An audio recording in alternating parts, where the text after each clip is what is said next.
खबरें विस्तार से। तो दिल्ली विधानसभा चुनाव के लिए आज वोटिंग हो रही है। आम आदमी पार्टी जहां सत्ता बरकरार रखने की कोशिश में है, तो वहीं बीजेपी 27 सालों का वनवास खत्म करने की पूरी जुगत लगा चुकी है। बात कांग्रेस की जाए तो उनके लिए ये चुनाव अस्तित्व बचाने का चुनाव है। हालांकि इस चुनावी पार्टियों में कौन दिल्ली की सत्ता का सिरमौर बनेगा, वो फैसला जनता को ही करना है।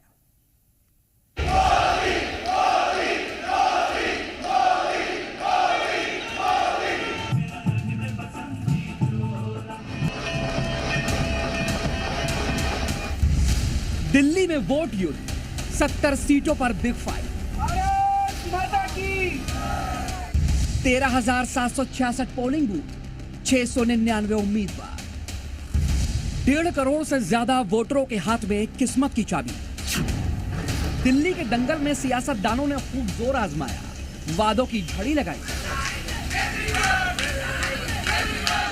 जनता के लिए किए काम गिनवाए, चुनावी फिजा अपनी तरफ मोड़ने के लिए विरोधियों पर अपने तर्कश के सारे सियासी तीर आजमाए।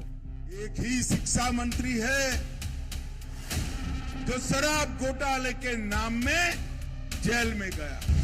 अब बारी जनता की है, दिल्ली की सत्ता किन हाथों में सौंपनी है, इसके लिए आज दिल्ली वासी घरों से निकल रहे हैं। आज उन उम्मीदवारों के नाम के आगे मोहर लगेगी जो उनकी कसौटी पर खरे उतरेंगी। उस पार्टी की किस्मत खुलेगी जिनके वादे जनता को सबसे ज्यादा भाए हैं। इस बार दिल्ली की लड़ाई त्रिकोणीय मानी जा रही है। आम आदमी पार्टी एक बार फिर सत्ता हासिल करने की कोशिश कर रही है, जबकि बीजेपी 27 साल बाद राजधानी को फिर से हासिल करने के लिए पूरी ताकत झोंक चुकी है। बात अगर कांग्रेस की करें तो कभी दिल्ली में राज करने वाली ये पार्टी अपना अस्तित्व बचाने की जिद्दोजहद कर रही है।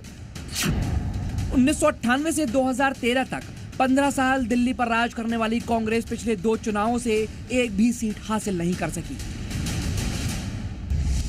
इसलिए देश की इस पुरानी पार्टी की पूरी कोशिश है कि दिल्ली फतेह से पार्टी को नई संजीवनी मिल सके। बात अगर पार्टियों के सीएम फेस की करें तो आम आदमी पार्टी अरविंद केजरीवाल के चेहरे पर चुनाव लड़ रही है, जबकि बीजेपी और कांग्रेस ने सीएम चेहरे को लेकर पत्ते नहीं खोले हैं। वहीं इस चुनाव से फ्री की योजनाओं का भविष्य तय होगा, क्योंकि दिल्ली के चुनाव में सबसे ज्यादा जोर फ्री को लेकर है, जिस पर लगातार सियासत होती रही है। हर पार्टी ने मुफ्त योजनाओं का ऐलान किया है।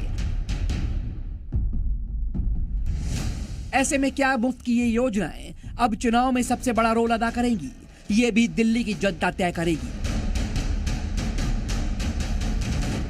दिल्ली में इस बार मुद्दों को लेकर भी जबरदस्त लड़ाई हुई। वोटर लिस्ट से लेकर कानूनी व्यवस्था पर जंग हुई, यमुना से लेकर फ्री के मुद्दों पर घमासान हुआ। कभी भ्रष्टाचार का मुद्दा उठा तो कभी रोहिंग्या और पूर्वांचल का। दिल्ली के चुनाव में इन मुद्दों का भी शोर सुनाई दिया। वैसे तो चुनाव में कांग्रेस बनाम बीजेपी की लड़ाई देखी जाती है, लेकिन दिल्ली के इस चुनाव में कांग्रेस आम आदमी पार्टी के लिए चुनौती पेश कर रही है। कांग्रेस नेता आम आदमी पार्टी के नेताओं पर हमलावर रहे। यहां तक आप पर राहुल गांधी और प्रियंका गांधी ने भी हमला करने से परहेज नहीं किया। दिल्ली की सत्ता पर कौन काबिज होगा, इसका फैसला जनता जनार्दन के हाथ में है। आज वोट डाले जा रहे हैं। फैसले का दिन 8 फरवरी को होगा, जब फाइनल फैसला सबके सामने आएगा। ब्यूरो रिपोर्ट, जी मीडिया।